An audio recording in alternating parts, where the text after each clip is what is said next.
All right, welcome to episode 2 of Explain slash Complain. Now that there's 2 episodes, and I can call this a series.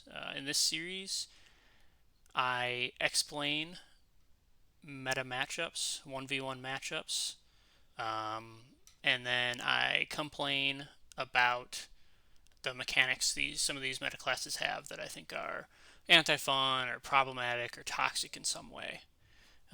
In this episode, I'm going to be going over the champion class, which I think is probably the single worst offender when it comes to anti-fun or oppressive mechanics in solo play. At least in terms of the melees, casters is a different conversation. But my plan for this episode is to go over this timeline I put together here. That kind of just outlines the core components of the champion matchup, and use that as a framework to address the 2 fights that I've selected, the 2 videos that I'll include here. And then once that's over, I will complain about the champion mechanics, kind of take a little bit of a deeper dive into the numbers, not super deep on this one, and sort of discuss why they are so anti-fun and why they are so problematic from my perspective. So let's talk about the timeline I put together here. Okay, I was gonna try to go over this whole timeline, but I found that it's pretty hard to walk through.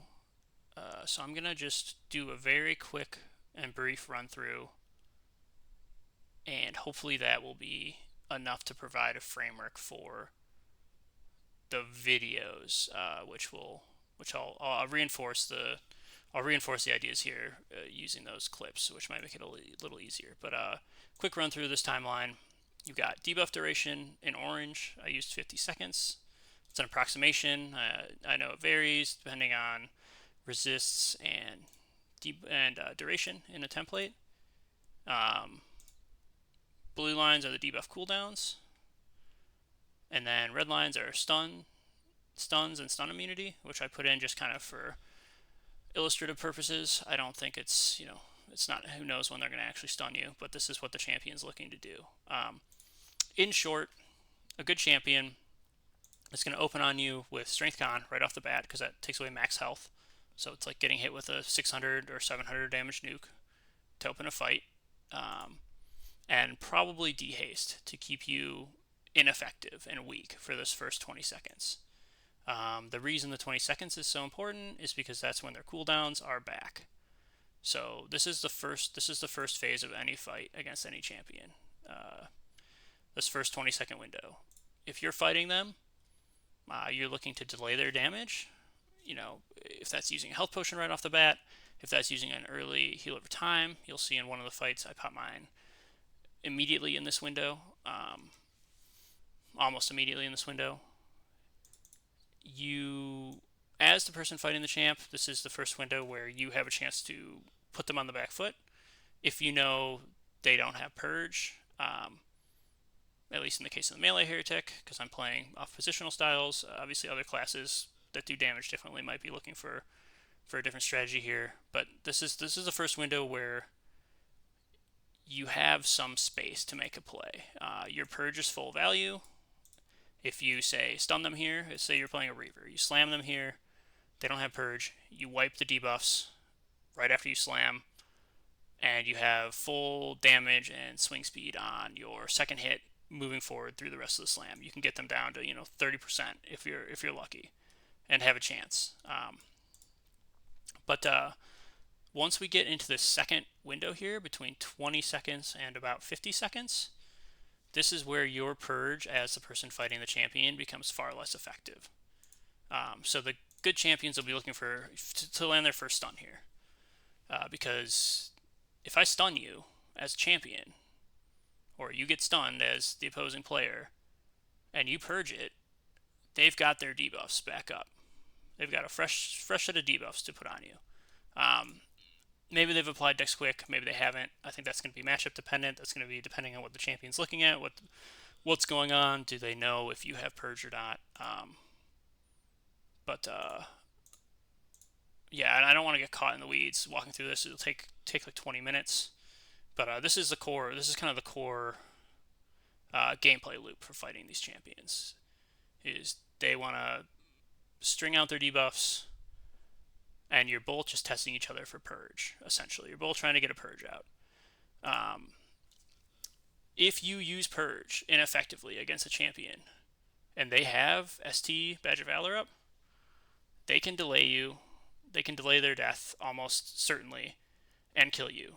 I haven't fought a lot that use their snare offensively, but imagine you purge here, right? And maybe the champion's a little damaged, and for whatever reason he doesn't want to just immediately reapply debuffs and keep pressing one. He can snare you and keep distance, and then once you're not stun immune, because the snare lasts for I think over a minute on average, he can just come back and he can stun you and he can ST and Badge of Valor you, and there's almost nothing you can do. In most matchups, obviously some people have charge and stuff. It gets kind of convoluted trying to break this down, but hopefully this is helpful just to get a basic framework for the matchup. All right, here is the first of the 2 clips I'm going to play, explaining how to fight champions, what to look for. It's a pretty complicated matchup. It's a little bit, it's less complicated than Veil Walker, but more complicated than something like Valkyrie or Scald. So there's a lot to talk about. Hopefully I don't miss anything. My first opponent here is Bocastic. He is a very experienced champion player. He's been around since Season 1. Fight him all the time on a bunch of different characters. He definitely knows some of the tricks, some of the things you can do to be particularly nasty on a champion. He's great at managing the timings for sure. Unfortunately for him, in this fight, he is a wildly ineffective spec, in my opinion, for solo play, for 1v1s. He has slam and yellow debuffs.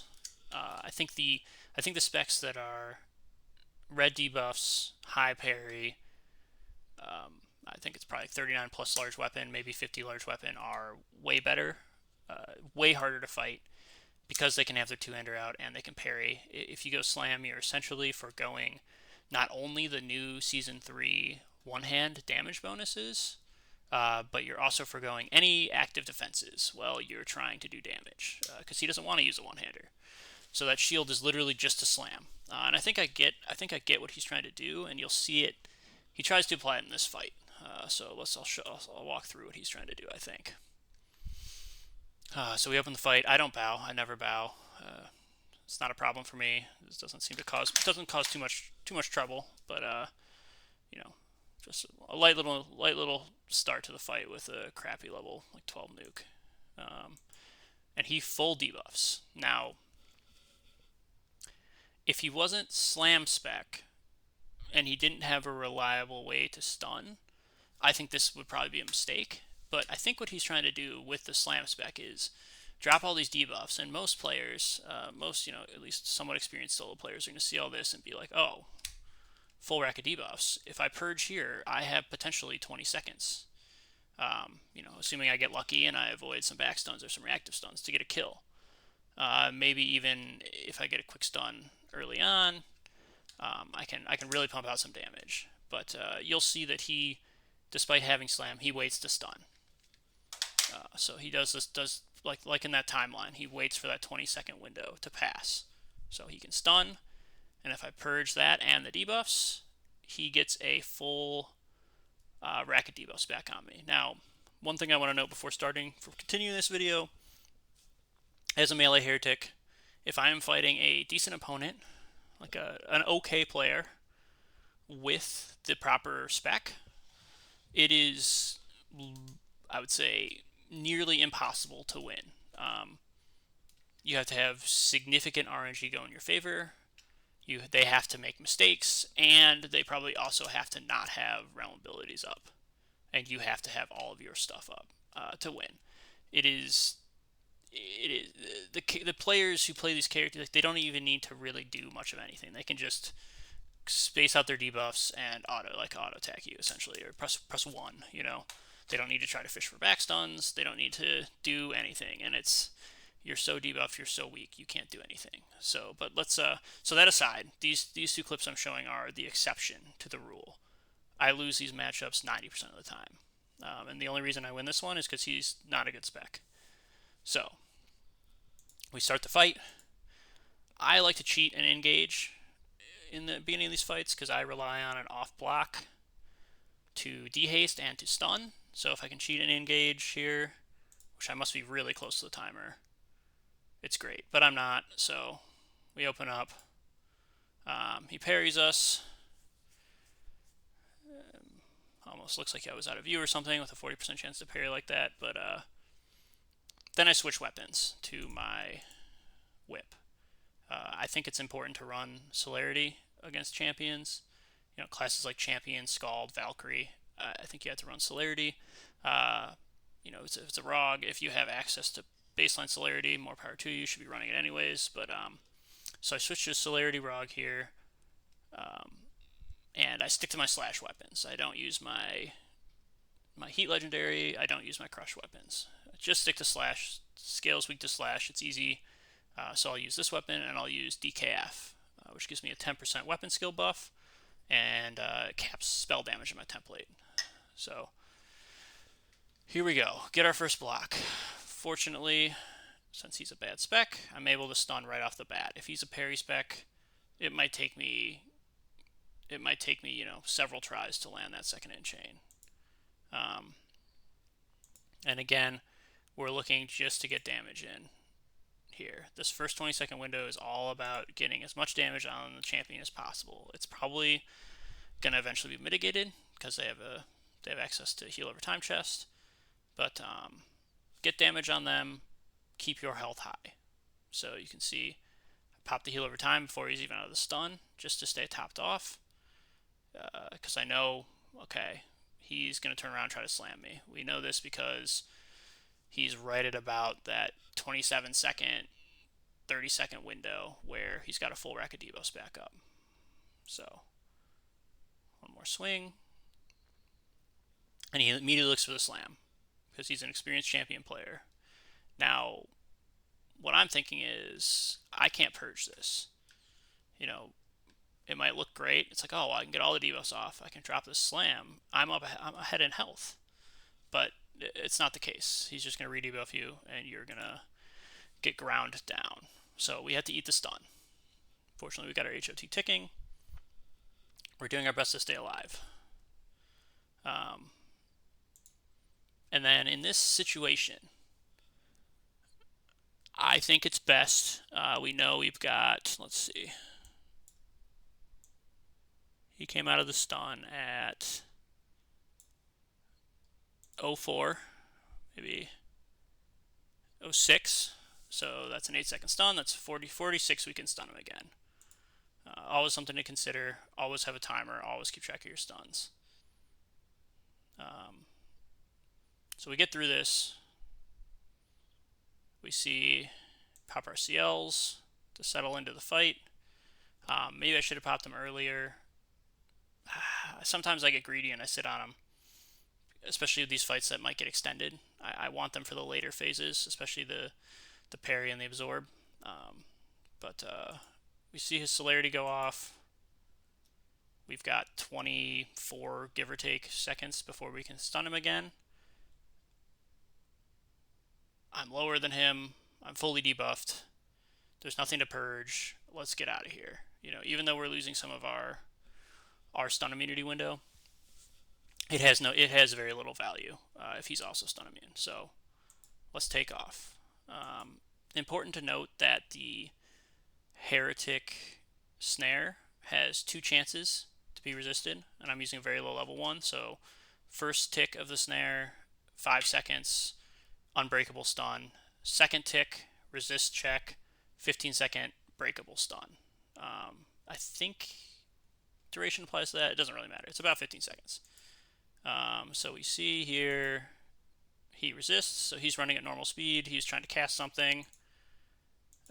We just jump jump flick with an instant dot, so he can't cast anything. It does a little bit of damage. It's like 75 damage, and it keeps him in combat. So while we're running, highly recommend every class you get a health regen myth. We click on our little button here. It's the only thing I click on because I can usually use it while I'm running, but don't click on stuff if you can avoid it. He's doing a good job of keeping us in combat. He probably knows roughly what I'm trying to do here, which is either stop and squeeze a heal in or use health regen. So he uses a snare. Another useful tool the champion has. So he's going to catch us no matter what. We get our block Mytherium back up. Or, well, he gets too close, so we wait. Throw up the engage. Get the block Mytherium back up. And now, here we are. We're at exactly even health. I have 23 seconds of debuffs left. We know his stun timer's up. So what I'm thinking here is, let's look for another damage window. So I engage and wait. And now that Snegly Skin is nerfed, I've grown to really like the DF shield, which is great because it fits in the template. And if you get some ablatives up while you're blocking him, it makes the hits that get through super ineffective, which is nice. It procs all the time. So we're just stalling. We're looking at these timers. We're saying, hey, our stun's going to be up. Do you want to re-debuff us? And we'll see. We'll make a judgment call from there. What we want to do. So one thing when you start engaging players like this, they will eventually try to reset and do something else. If that's going to cast, maybe he'll throw a regen myth on and run around. Very few people will just keep attacking your shield. And if they do, that's great. That's a huge advantage for you. But he disengages, so immediately we take our off block. Reactionary stun, little 5-second stun, although I don't think he knows that, and start levying. And he's thinking, oh shit, those debuffs might be up, or they might be running up very shortly. And I'm stunned, and maybe he doesn't see how long it is. And we get the purge. That's huge. And that's the advantage of waiting and forcing these opponents to make decisions with their timers, or these champions, I should say, with their timers. If we immediately, once he was stun immune, attacked him again, what does he care? He can sit and think and look. He has time to think about how long the stun is. He has time to look at his debuff cooldowns and say, okay, well, I know he's debuffed for another 20 seconds. So that's why I delayed there. That's kind of part of the strategy of fighting these guys is really trying to leverage what they're trying to do in terms of the debuff windows. So we get the stun out. Here's the full rack of debuffs. We still have our purge.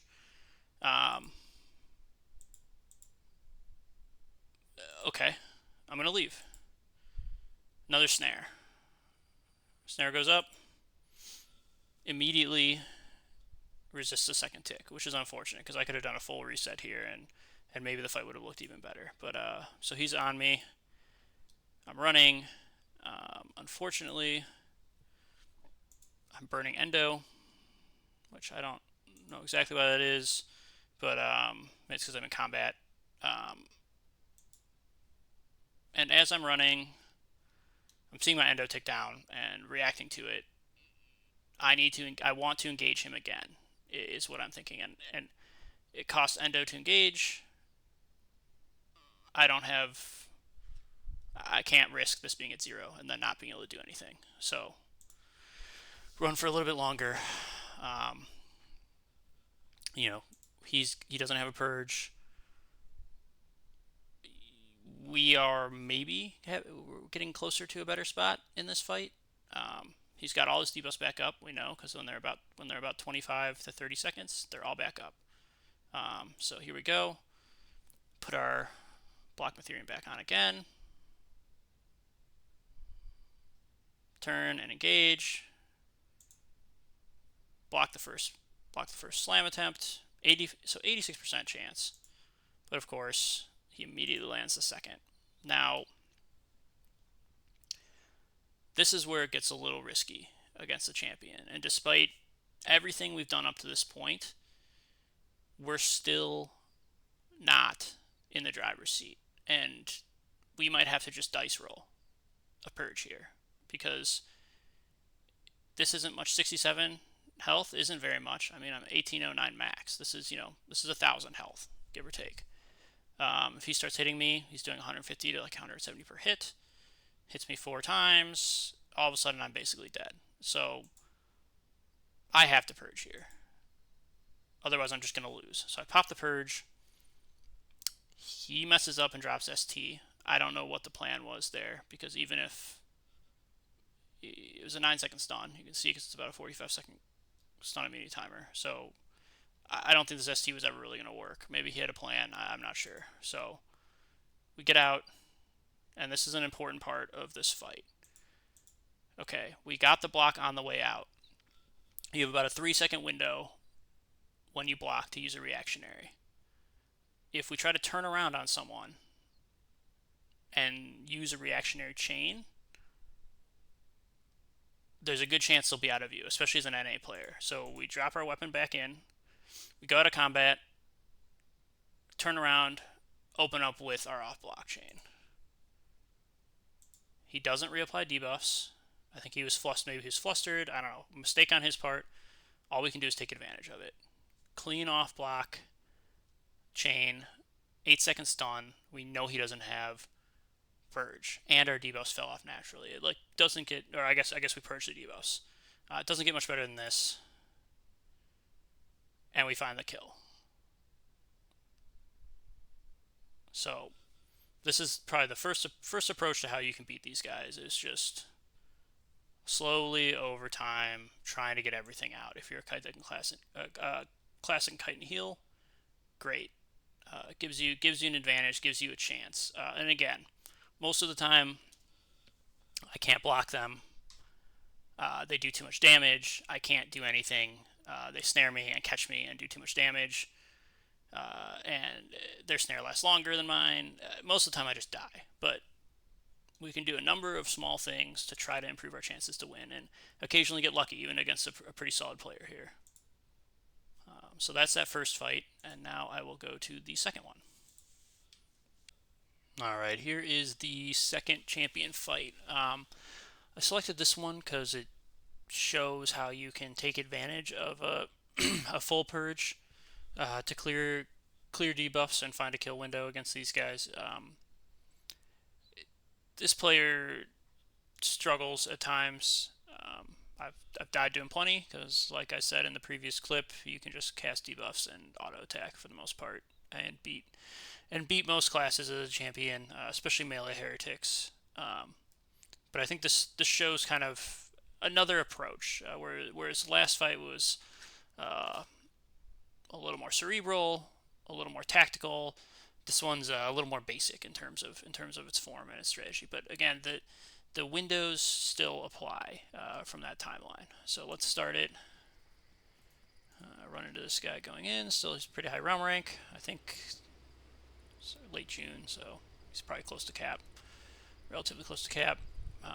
Open up with our little instant, or our little DD snare. Swap to the celerity whip, and I guess he's gonna make us come and get him.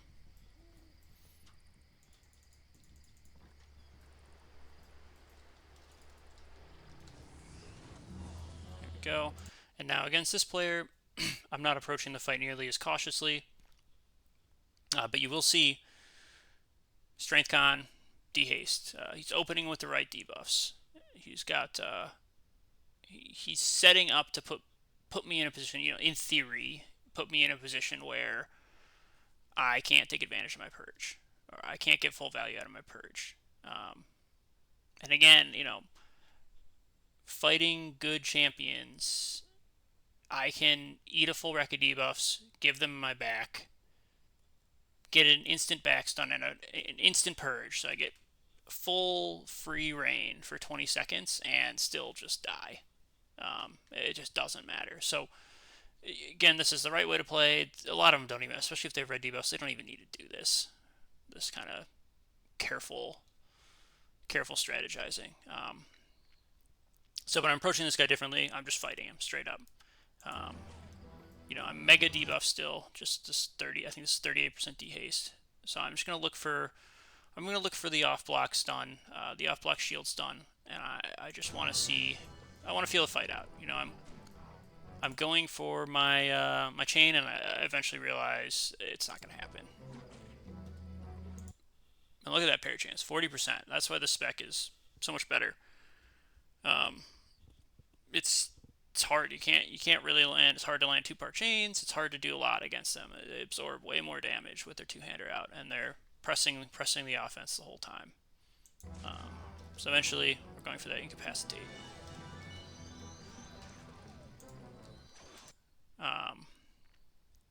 We get an immediate purge, which is wonderful. Now we know we just gotta wait till we have a kill window. Get the purge into an ST, which I'm not sure what the plan was there, but regardless, what a lot of these guys will like to do is they drop their ST and then they look for the back stun right away. I don't know if he procs celerity, maybe he's running a celerity charge, I'm not sure. But he does get the back stun. Unfortunately, I'm a little too far out of range, so he doesn't get any value out of his ST, which is great. So we know no ST, no purge. We're in a great spot now. We can't purge this. We can't purge this stun. We have to eat this stun. He's ready to re-rack his debuffs. It's gonna suck. He's hitting hard, but we gotta take it. So, and then we get a Badge of Valor, which I don't think does anything against a Heretic. I'm not sure. I mean, you can see his damage goes up a little bit with the second swing. 191. I'm pretty sure it doesn't do anything. I think it only works against armor absorb, but whatever. I would say 70% of champs use Badge of Valor against me, so more power to him. If it makes him happy, it makes him happy. So we immediately go for the kite. We've got a little bit of time on his stun immunity. We've got our HOT ticking. Like, let's get our health back up. Let's get his stun immunity up.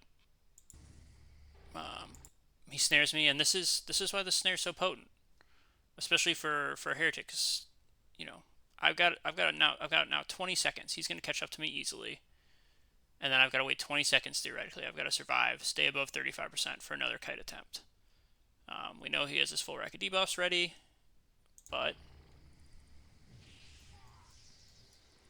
he immediately hits me with a DD, thus canceling out whatever he was trying to do. I think he realizes this, pops a heal, goes to run. As a melee Heretic, get your heals in where you can, and always try to heal and ping with your DD snare. It casts so fast. Even against classes who are trying to CL you or do whatever, you can heal, ping, and they can't do anything if you get the timing right. So throw a snare on him, start moving. Now, we have to chase him. You'll notice that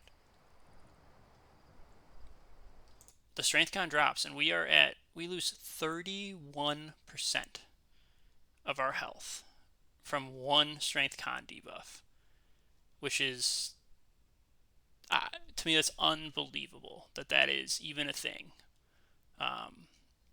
But again, it's a max health debuff, so as we chase him, why would we bother healing, right? We know he has a backup.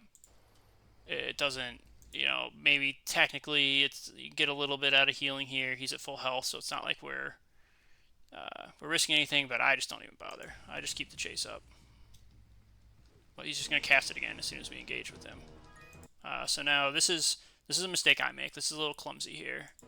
Chasing, I'm spamming my.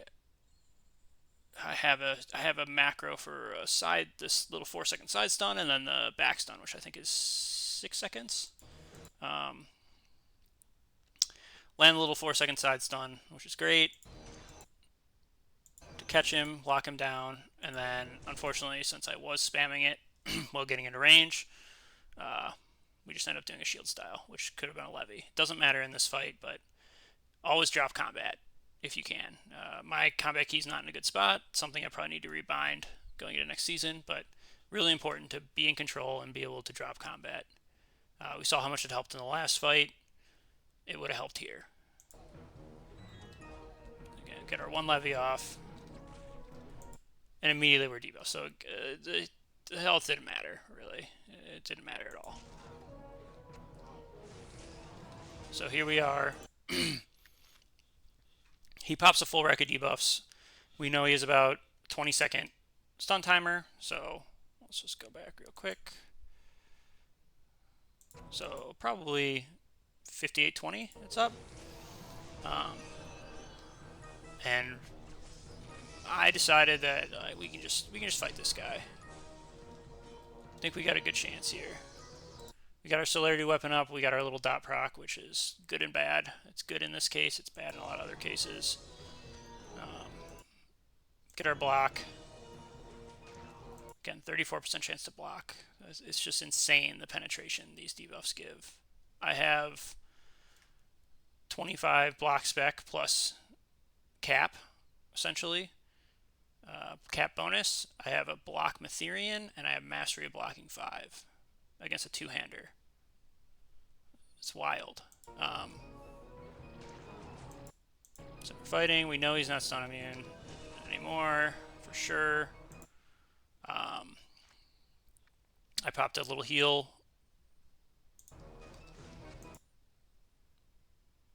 Maybe I didn't. What was that? Regardless, continue the fight.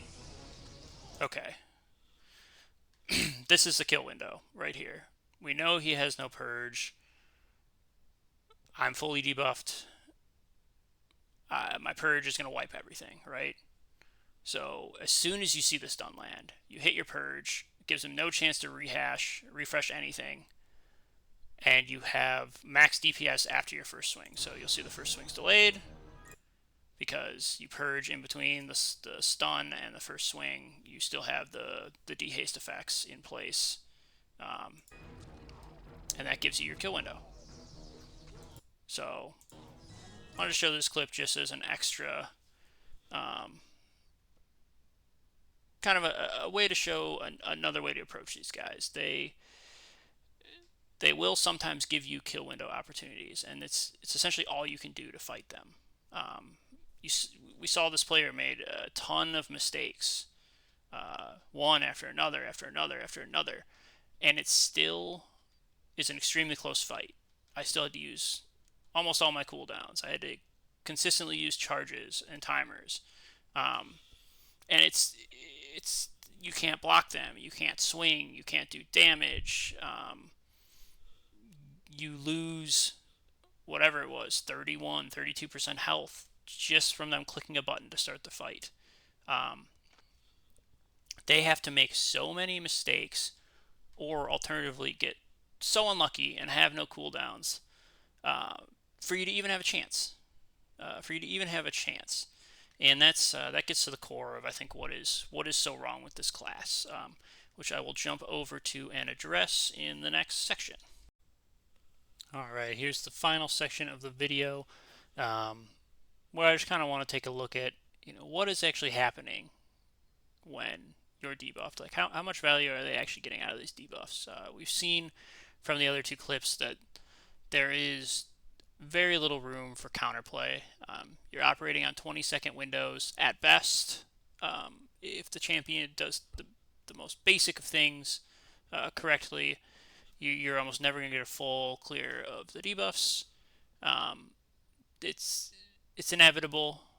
This is a mechanic that has no immunity. The cooldowns are insignificant relative to the duration, and there is zero counterplay. I think debuffs in general are probably the worst mechanic in the game, both from a mechanical perspective in terms of counterplay, decision making. How do you as an opponent interact with debuffs? You don't really. You just You saw the only way to interact with them is to use a realm ability. It costs a ton of points on a massive timer, and hope that it works out for you. Hope that you can buy time in a fight to get rid of them. And I also think they're just not a very fun mechanic. Period. No one likes not being able to play their class. No one likes swinging super slow and having their defenses penetrated consistently and constantly.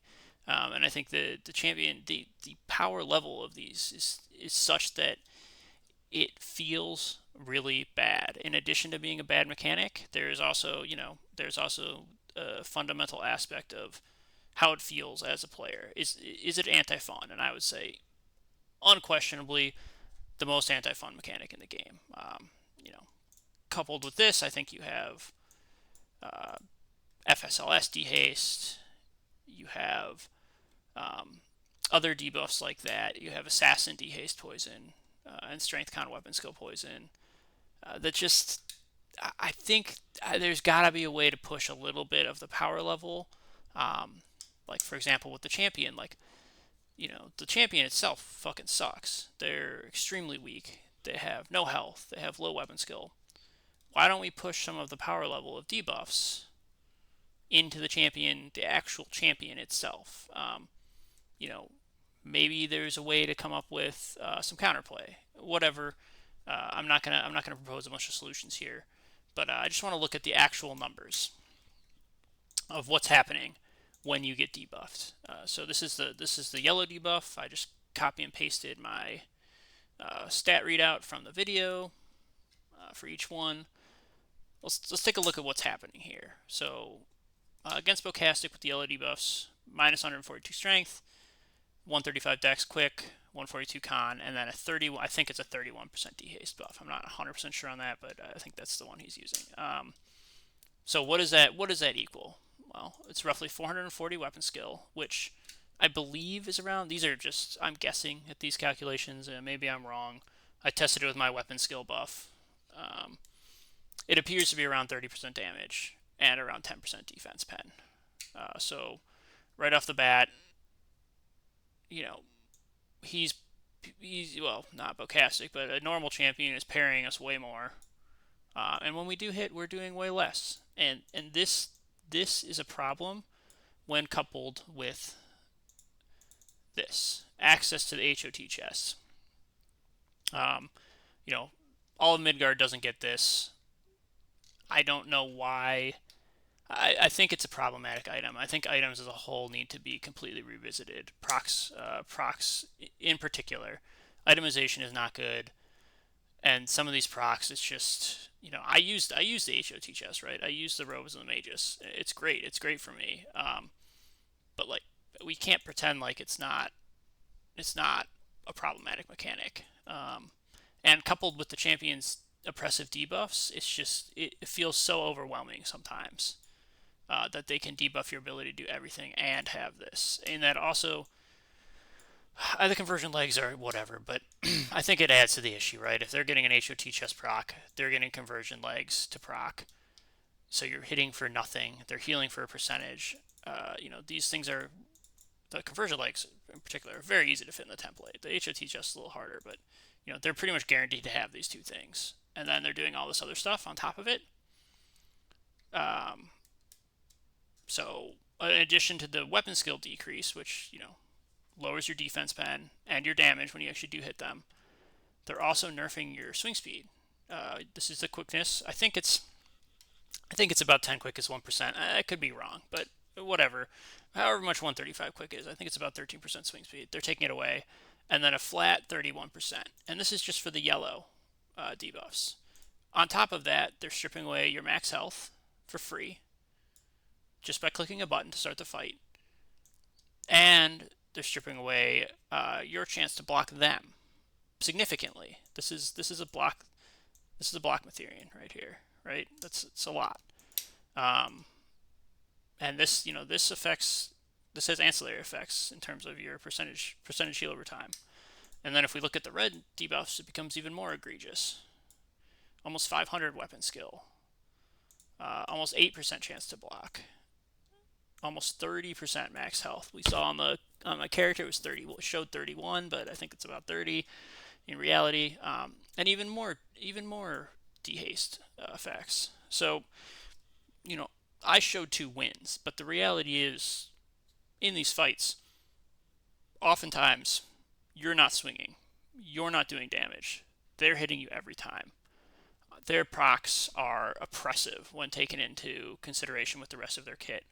Um, and I just put this here. Instant DD, you know, it's kind of a throwaway ability, right? It's an interrupt. Maybe it does a little magic damage, but when coupled with the debuffs, it's in fact doing 8% every time. Every 15 seconds, it does about 8% damage. Assuming they keep assuming they use a debuff to start the fight, and that's your effective health pool. 8% HP every time. That's huge. Over the course of a minute, that's a third of your health. Um, just from clicking the instant DD, and that's a third of my health as a melee heretic. Obviously, I have a small health pool.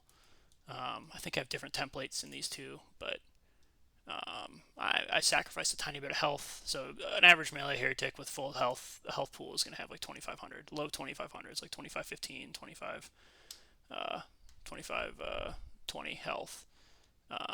But when you're debuffed, you're working with a health pool of 1,700, 1,800, and all of a sudden this 140 damage throwaway ability is actually huge.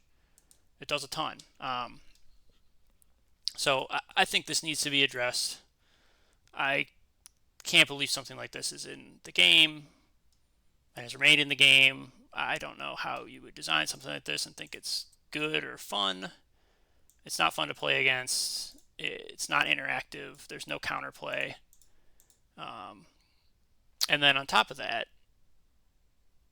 they also get an extremely potent RA combo in Badge of Valor ST. Doesn't work against me, fortunately, but the ST, if either of those champions used their ST properly, I would have just lost.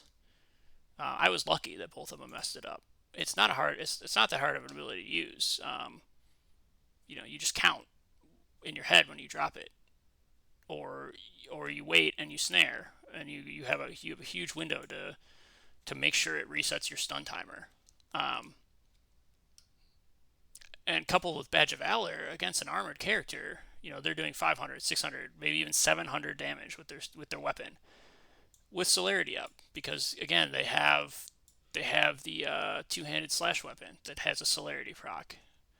I don't know if it's a dragon item or what it is, but they get access to this, whereas other realms, sometimes their two-handed celerity options, at least in the past, have been lacking. So all together, this makes a character that is, when played well, and sometimes not even well, anti-fun and nearly unbeatable, for a lot of the classes that are going to be out there soloing. So I don't know. I thought it was interesting to break down. I think the class needs to be looked at. I think coupled with obvious item changes that need to happen at some point. I think the debuff mechanic needs to be revisited. I think the class itself needs to be revisited. What that looks like, I offered maybe a couple suggestions in the beginning here, but it's not tenable the way it is.